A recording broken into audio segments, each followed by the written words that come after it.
이 세상의 진짜 종교인 어떤 사람일까요? 평화를 위해 노력한 사람이 진짜 종교인 아닐까요?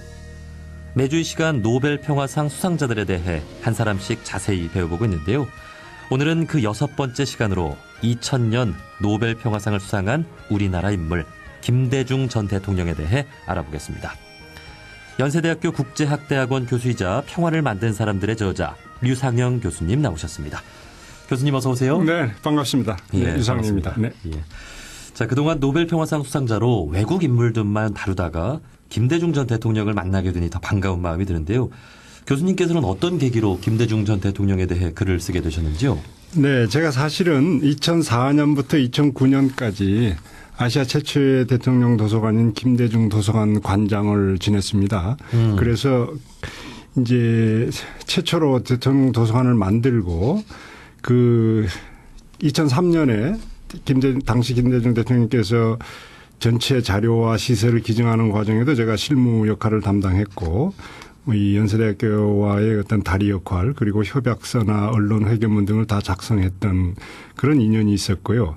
사실은 제가 그 전에 삼성경제연구소의 연구원으로 있었던 적이 있는데 그때 당시에 그 한국의 전체 미래에 대한 보고서를 한 번 쓴 적이 있어요. 예. 그게 김대중 대통령이 깊게 그 당시에 아주 깊이 보셔가지고 저 이제 인연이 그 보고서를 통해서 알게 되었고 그 보고서의 일부 내용을 잘 아시다시피 이제 김대중 대통령의 국정 노트 해서 그 자료로 아주 많이 남기셨는데 거기에 이렇게 요약본이 첨부되어 있었습니다. 그래서 그런 인연으로 제가 김대중 도서관을 만드는 과정에서 이 여러 가지 자료와 전시를 개관하는데 이제 역할을 하게 됐고요. 그 자료를 기준으로 해서 김대중 전집, 김대중 저작 목록집 그리고 김대중 연보 기타 또 영문과 일무 국문으로 여러 가지 김대중에 관한 책을 내는 그런 작업에 제가 좀 몰두를 했어요. 그럼으로써 네. 이제 그 김대중에 대한 어떤 그 한국학의 세계화 그리고 김대중을 연구의 영역에서 이제 역사의 어떤 인물로서 연구의 영역에서 객관적으로 한번 보자라는 그런 취지를 가지고 역할을 하기 시작했는데 그런 과정에서 지금 이제 새로운 책이 기획돼서 그중에 김대중 대통령 파트를 노벨 평화상 수상자의 한 사람으로서 제가 어떻게 그걸 받게 되었는지에 대해서 글을 쓰게 됐죠. 네.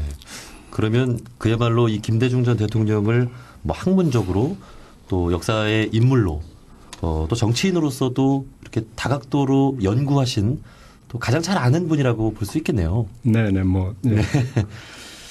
자, 지난 금요일 남북 정상회담이 진행되면서 아마 김대중 대통령 떠올리신 분들 많으실 것 같습니다. 교수님은 개인적으로 어떠셨나요? 네, 저도 아주 감격스럽게 지켜봤는데요. 저는 이제 김대중 대통령과 관련해서 제 1차 남북 정상회담과의 어떤 그 장면들이 좀 교차가 됐습니다. 그래서 제가 두 가지를 느꼈는데 하나는 뭐냐면 이제 2000년 6월 13일에 제1차 남북정상회담 때 김대중 대통령이 순환공항에 내려서 한 연설이 있습니다.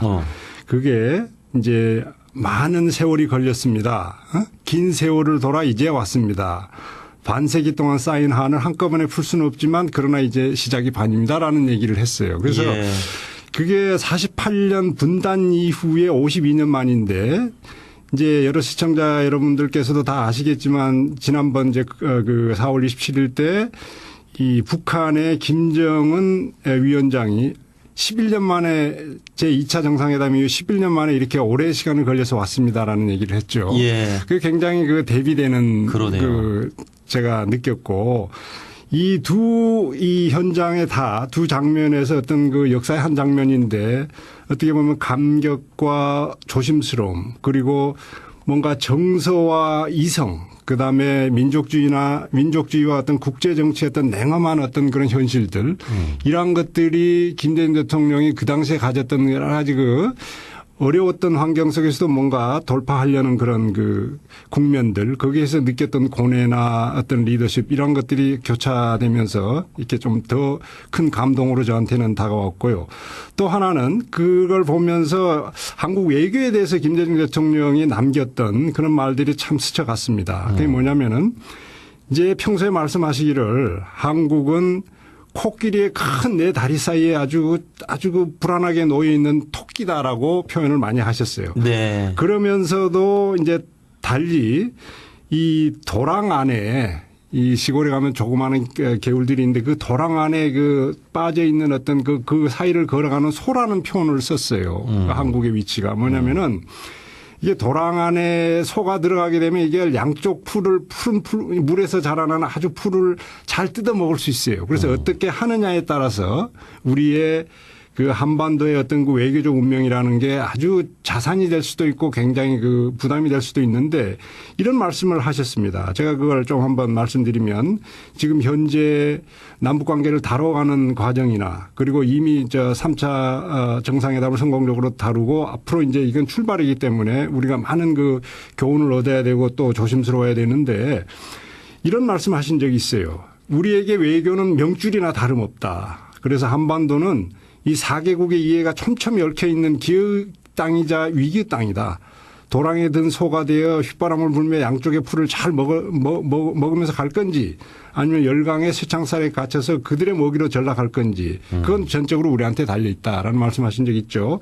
그래서 마지막으로 나라를 책임진 사람들이나 외교관은 어느 누구보다도 깨어 있어야 된다라는 말씀을 평소에 많이 하셨어요. 그래서 그 사이에 우리도 외교적으로 어려움이 많았고 그렇기는 하지만 이런 그 보는 시각에 따라서 우리가 새롭게 우리가 어려운 지정학적 위치에 있지만 조금 더 리더십을 발휘하고 외교적 해안을 갖게 되면 이걸 잘 우리 자산으로 발휘할 수 있겠구나라는 그런 다양한 생각들이 그 이제 정상회담 과정을 보면서 생각이 났습니다. 네. 아마 그러한 김대중 전 대통령의 생각과 또 철학이 지금 참 중요하게 우리가 받아들이고 만들어 나가야 될 세상이 아닌가 하는 생각이 듭니다. 아마 그 2000년 김대중 전 대통령이 만들어낸 남북 정상회담이 있었기에 오늘날의 이 남북 정상회담도 진행될 수 있지 않았나 싶은데요. 김대중의 평화 사상에 대한 자세한 이야기 지금부터 좀 들어보겠습니다. 우선 이 김대중 전 대통령의 생애에 대해 간략히 좀 짚어볼까요? 사실 김대중 대통령에 대해서는 그 대부분의 국민들이 이제 다 그 살아오신 역정이나 또 민주주의와 어떤 그 평화에 대한 그런 역할들에 대해서 상당히 알고 계시기 때문에 뭐 구체적으로 제가 이렇게 소개드리는 건 별로 불필요할 것 같은데요. 어쨌든 김대중 대통령은 한국 민주주의의 아이콘입니다. 그리고 한반도 평화의 어떤 전도사였고 또 퇴임 이후에는 어떤 시대의 큰 스승이었다고 저는 볼 수 있고요.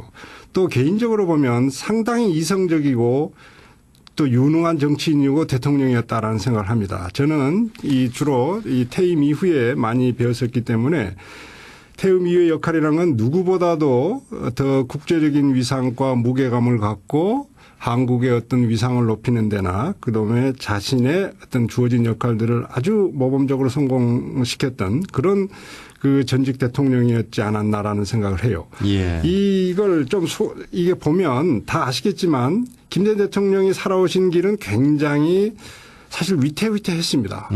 항상 역사에 한국처럼 이렇게 역사의 소용돌이가 짧은 기간에 많았던 그런 그 사례가 별로 없는데 그런 그 어려운 역사의 한 소용돌이 항상 그 복판에 서 계셨어요. 그리고 그분이 그 살았던 게 어떻게 보면 엄청난 산을 넘어야 되고 또 아주 그 파도가 치는 그 큰 강이나 큰 바다나 강을 이렇게 넘어야 될 수밖에 없었는데 매 순간 어떤 그 살얼음판을 걷는 심정으로 이 고민하고 또 결단하고 그랬던 길이 아니었나라는 생각이 들어요. 네. 실제로 어떤 그 한치의 발을 좀 잘못 내딛어도 그게 어떻게 그때 당시 독재 정권에서는 어떤 빌미가 돼서 본인이 생명을 잃을 수도 있는 그런 어떤 탄압과 환경 속에서도 굽히지 않고 어떤 자기의 그 민주주의와 평화에 대한 이상을 실현했다라는 점에서 굉장히 참 감동스럽고요. 실제로 사실 전 생애를 보면 한 5년 6개월간 옥고를 치르셨어요. 그다음에 두 차례에 걸쳐서 반강제적인 어떤 3년여에 걸친 방명 생활을 하실 수밖에 없었고 또 장기간 가택연금이나 감시를 받을 수밖에 없었던 그런 사실은 개인적으로는 굉장히 힘든 인생을 사셨죠. 네. 네. 우리 모두가 알고 있다시피 정치인으로서 참 많은 우여곡절을 겪으면서 죽을 고비도 5번을 넘긴 것으로 알고 있습니다. 아마 이를 극복한 것은 종교인으로서의 어떤 그 신앙의 힘도 있지 않나 하는 생각이 드는데 기독교 신앙이 그에게 끼친 영향은 어땠을까 하는 질문도 좀 드려보고 싶습니다. 네네. 그 5번 죽을 고비를 넘기시죠. 그리고 그건 역사적으로 굉장히 어려웠던 한국의 대목에서 탄압을 받게 되고 또 이렇게 역사의 어떤 수레바퀴에 휘말리는 그런 과정에서 5번의 죽을 고비를 넘기시면서도 이제 결국 한 역사를 만들어내고 또 그 역사를 주어진 역할을 이렇게 다 해 나가시는데 지금 말씀하셨듯이 종교인 내지는 어떤 참된 신앙인으로서의 그런 힘이 없었으면 사실 불가능했지 않을까라는 네. 생각을 해요. 그래서 그때 당시 이제 선종하셨을 당시에 천주교 정의구현 사제단 이런 쪽에서도 주님의 말씀을 행동으로 실천하신 참된 신앙인이었다 뭐 이렇게 말씀하셨는데 저는 100% 동감합니다. 그리고 아시다시피 김대중 대통령님은 이제 카톨릭을 믿으셨고요. 이호 여사님은 이제 기독교신데 사실 세례명이 토마스 모였습니다. 1956년 6월에 이제 명동성당에서 이 세례를 받으시는데 사실 토마스 모라는 분이 굉장히 이 영국의 대법관인데 그때 당시 절대 권력자인 헨리 8세의 부당한 명령을 따르지 않습니다. 그래서 결국 순교를 하게 되는 그래서 탄압을 해서 결국 목숨을 이제 바치게 되는 그런 반역죄로 몰려가지고 결국 런던 탑에 갇혔다가 죽음을 기다리는데 이게 사실 대통령께서도 그런 말씀을 하셨어요. 왜 하필 이 세례명을 토마스 모어를 나를 주시는지 모르겠다. 결국 이 정치에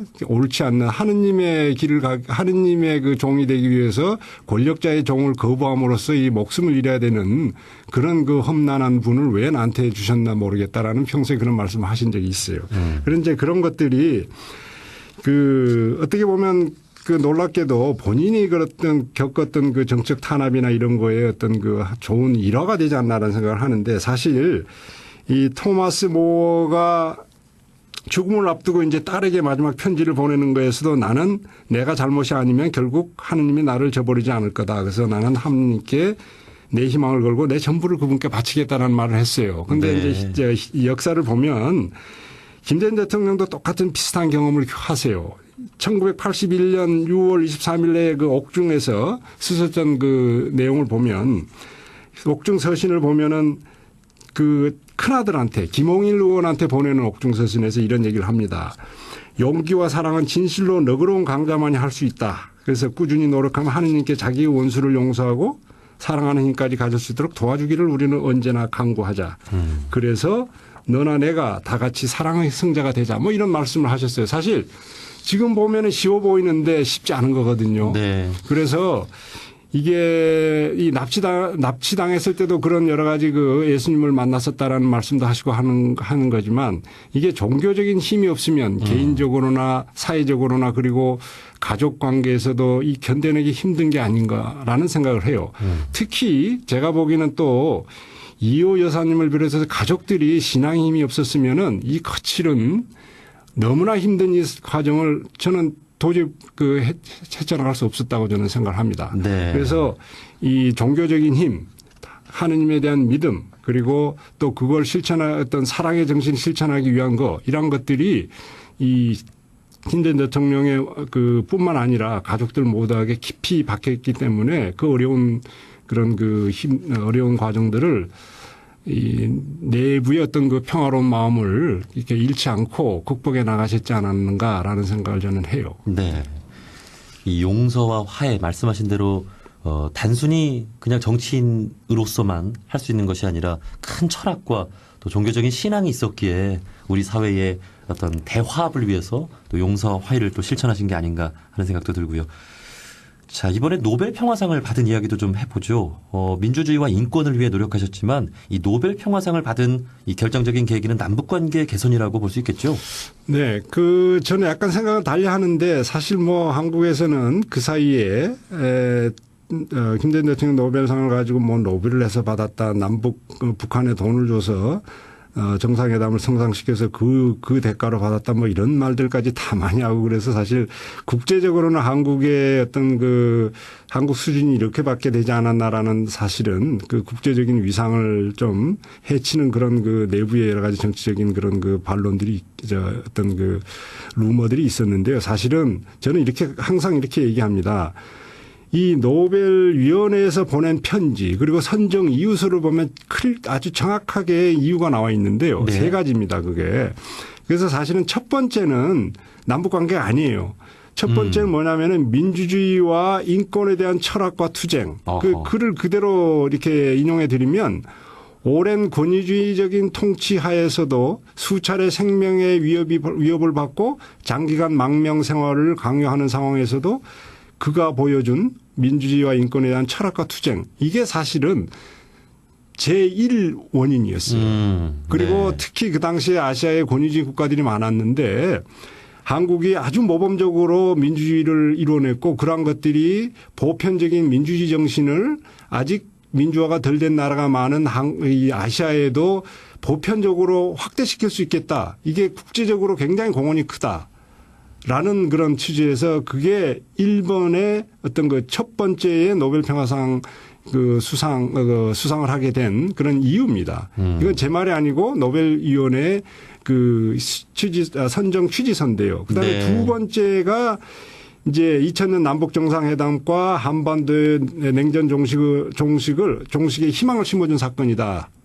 라는 것으로 두 번째 이유를 들었고 세 번째가 아시다시피 이제 한일 간의 그 관계 개선이라든지 문화시장 개방 이런 것들을 통해서 동아시아의 역사와 화해 그리고 평화 증진 이게 이제 세 번째 이유예요. 그래서 이게 뭐 어떤 그 두 번째 어떤 그 남북 정상회담을 가지고 그런 선택을 한 건 아니고 전반적으로 네. 보면 민주주의, 인권, 평화 그다음에 냉전 종식의 희망 이 세 가지가 노벨 평화상 수상의 그 공식적인 견해입니다. 네. 뭐 역시나 그 첫 번째, 두 번째, 세 번째가 사실은 이렇게 분류를 해볼 수 있겠지만 다 이 한 맥락이 아닌가 하는 생각이 듭니다. 사실 그 당시 남북 정상회담을 이루어 나가기 위해 노력을 할 때 그 당시에는 참 많은 그 이념 논쟁이 또 계속해서 이어지고 있는 상황이었잖아요. 네네. 당시 상황에 대해서 혹시 설명을 좀 해주신다면요.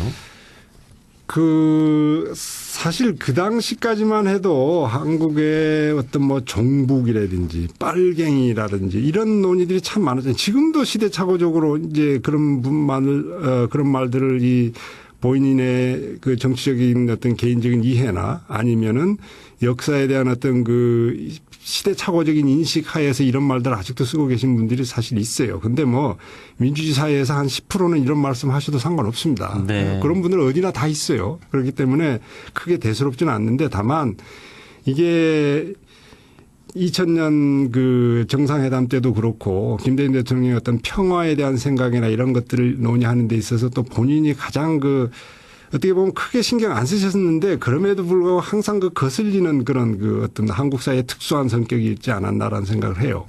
자, 그래서 예를 들면 김대중 대통령이 1950년 10월에서부터 52년 3월까지 목포일보 사장을 지냅니다.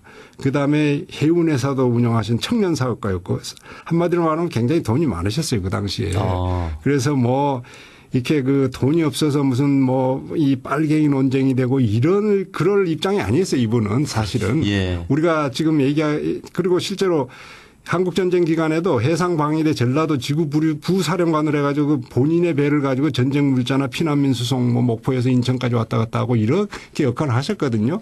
근데 아직도 이제 김대중 대통령을 그런 식으로 색깔로 이렇게 공격하신 분들이 있는데 뭐 이건 지금 현재는 그 주류는 아닙니다. 그래서 그렇게 신경 쓸 일은 아닌데 다만 한국 사회가 최근에 느꼈듯이 뭐 지금 뭐 이 검찰 수사에서도 나오지만 이명박 정부 때도 어떤 노무현 대통령이나 김대중 대통령을 어떤 이 음해하기 위한 그 정부 기관이 개입된 그런 그 사찰이나 이런 것도 있어서 사실 창피한 일이죠. 시대적인 일이고 시대적인 그 착오적인 일인데 그다음에 박근혜 정부 때 블랙리스트도 다 그런 입장인데 사실 한국 사회에서 이런 그 이념적인 좌우라는 말이 사실은 그렇게 역사가 깊지 않아요. 그리고 보수 진보 한국 사회가 그걸 그렇게 쉽게 나눠서 얘기할 수 있을 정도의 오랜 그 갈등이나 투쟁의 역사가 별로 없었습니다. 예, 물론 예. 한국 전쟁이 있었지만 다만 저는 뭐 항상 그런 식으로 얘기해. 좌우라는 개념이 한국에 들어와 가지고 순환당하고 있다.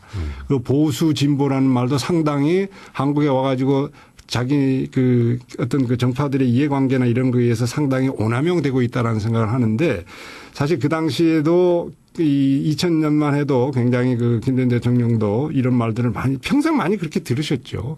그래서 그게 이제 본인으로서 좀 피곤했지만 뭐 크게 대수롭게 생각하지는 않으셨던 것 같고 이제 그런 상황들이 이제는 많이 나아졌죠. 민주주의가 성숙되고 조금 더 나아지고 또 이제 그 정상회담 이런 것도 또 다른 차원에서 이루어짐으로써 뭐 예전 같은 그런 이 잘못된 시각으로 계속 얘기하는 것들은 사실 뭐 사회적으로 별 의미는 없다고 저는 생각해요. 네. 역시 이 김대중의 평화 사상은 이념을 넘어선 또 이해와 존중 그리고 하나됨에 있지 않나 싶습니다. 역시 그 정신이 이어져서 뭐 2007년 남북 정상회담 그리고 지난 금요일 또 성공적인 남북 정상회담으로 또 이어졌다고 볼 수 있겠죠.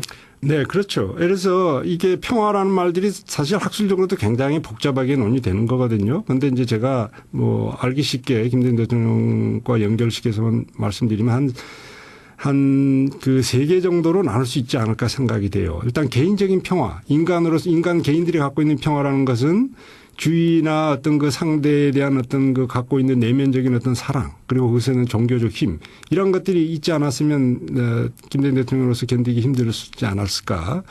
그다음에 이제 사회 정치적인 수준에서의 어떤 평화라는 건 어떤 그 한을 풀어내는 과정이죠. 한국의 고유한 그런 그 여러 가지 그 질곡에서 나왔던 한. 그런데 그걸 풀어가는 과정에서 상대방을 용서하고 또 그걸 항상 비폭력을 강조했던 그분의 철학 이런 것들이 작용하지 않았나. 그다음에 국가 간의 평화 물론 남북 관계를 중심으로 이제 한반도와 전체 세계와도 연결이 되는데 물론 뭐 궁극적으로 통일 이런 말씀을 이제 우리가 드릴 수 있지만 실제로 전쟁 없는 상태 이상의 어떤 그 상호 이해와 존중 그럼으로써 서로 번영하게 되는 이런 것들의 그 어떤 그 사상이라는 그 평화라는 개념들이 이제 김대중 대통령의 개인적인 삶과 이 대통령으로서의 어떤 이 문제를 해결하고 또 이렇게 사회를 그러니까 역사를 바라보는 눈에 그 평화라는 그런 그 세 가지 레벨에서의 평화가 그대로 작용하지 않았나라는 생각을 해요.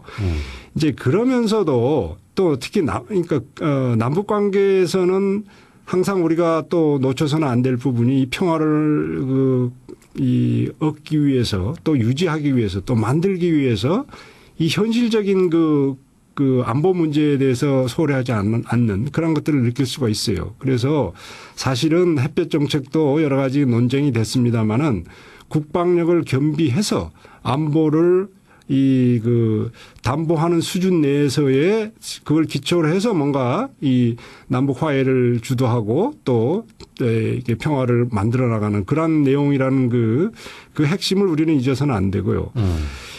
그런 의미에서 이제 이번에 남북 그 정상회담 같은 경우도 보면 우리가 사실 정확히 봐야 될 건 있습니다.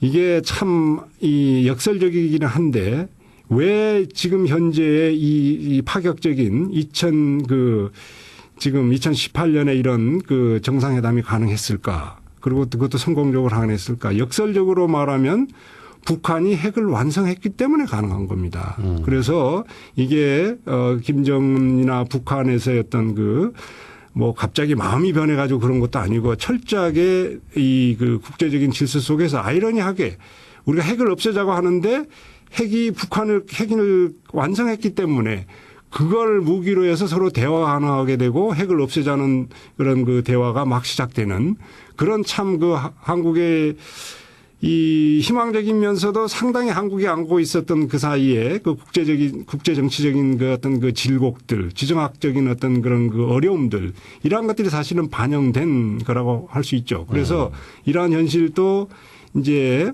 김대중 대통령이 가졌던 평화 그런 거에 대한 그 생각들이 또 발전되고 또 일부 수용되고 또 앞으로도 이런 여러 가지 평화와 현실주의에 대한 생각들이 아주 촘촘하게 매 순간 조심스럽게 인식되면서 해결의 어떤 실마리를 찾아갈 수 있지 않을까 뭐 이런 생각을 합니다. 네.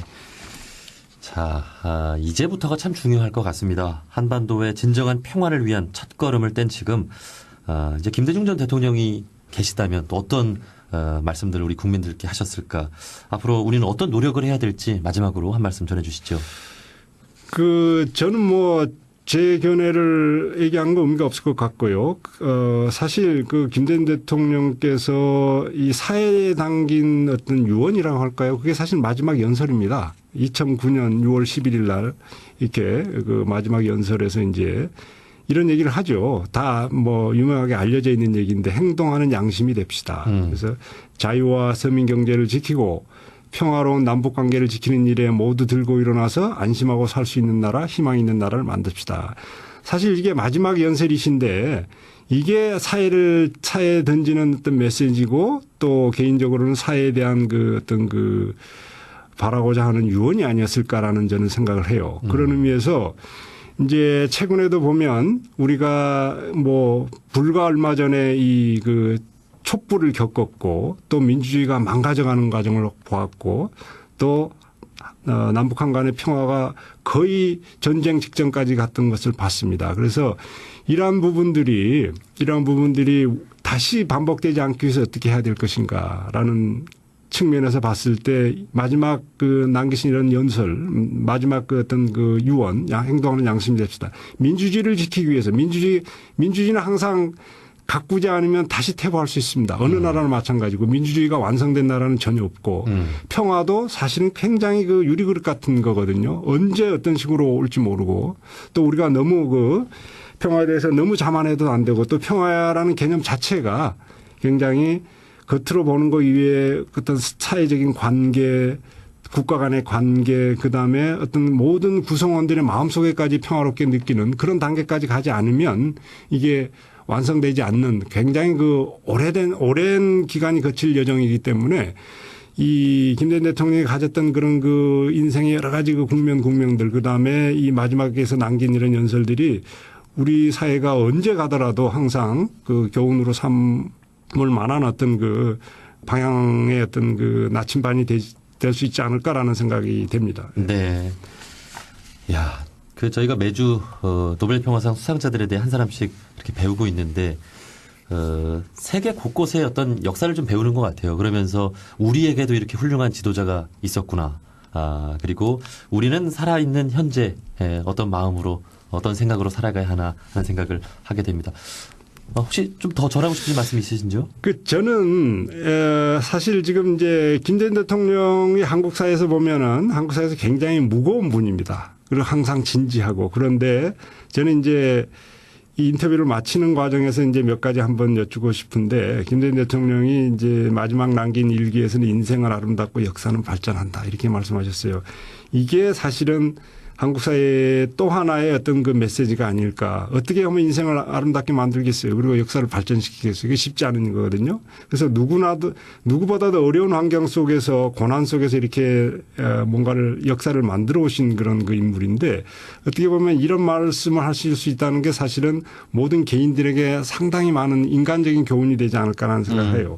제가 개인적으로 달라이라마 책을 많이 읽었습니다. 그런데 한국 사회가 지금 여러 가지로 복잡하고 또 이렇게 잘 굴러가는 것 같은데 또 내부적으로는 대립과 갈등이 심한 게 현실이고 사회적 통합도 잘 안 되고 또 모든 사람들이 나는 왜 이렇게 불행하나라는 생각을 많이 하고 또 실제로 헬조선 이런 얘기도 많이 나오는데 뭐 여러 가지 과제들이 있고 또 제도적으로 해결돼야 되고 또 정부가 해야 될 일도 많지만 저는 개인적으로 이 김대중 대통령의 어떤 책이나 사상이나 언어들을 글이나 이런 걸 좀 개인적으로 한번 조용하게 정치적인 선입견을 없애고 개인적인 차원에서 한번 책을 읽어보면 좋지 않을까라는 생각을 해요. 왜냐하면은 이 대목대목에 한국 사회가 걸어온 여러 가지 그런 어려운 그런 길들과 또 환희도 있었고 벅찬 아주 희망도 있었고 하는데 대목대목에서 남겼던 김대중 대통령의 여러 가지 생각이나 이런 것들, 스토리들이 상당히 사람을 치유하게 할 수 있어요.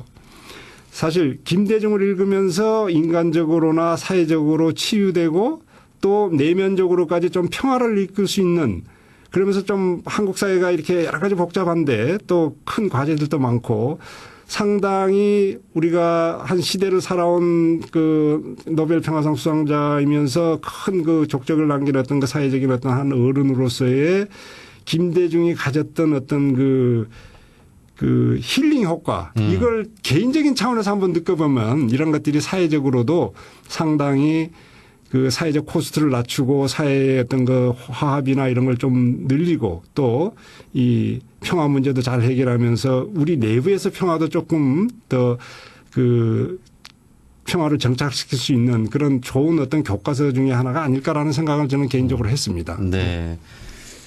역시 평화는 우리 개개인의 마음에서 또 출발을 하는 거잖아요. 특히 우리나라는 또 다종교 국가로서 다양한 종교에서 주는 그 지혜와 또 평화의 가르침이 있기 때문에 개인에서부터 이 평화를 확장시켜 나가는 그런 사회가 되었으면 좋겠습니다. 자, 오늘 달을 가리키다에서는 연세대 국제학대학원 교수이자 평화를 만든 사람들의 저자 류상영 교수님과 함께 노벨 평화상 수상자 김대중 전 대통령에 대해서 자세히 알아봤습니다. 교수님 오늘 좋은 말씀 고맙습니다. 네, 감사합니다. 네.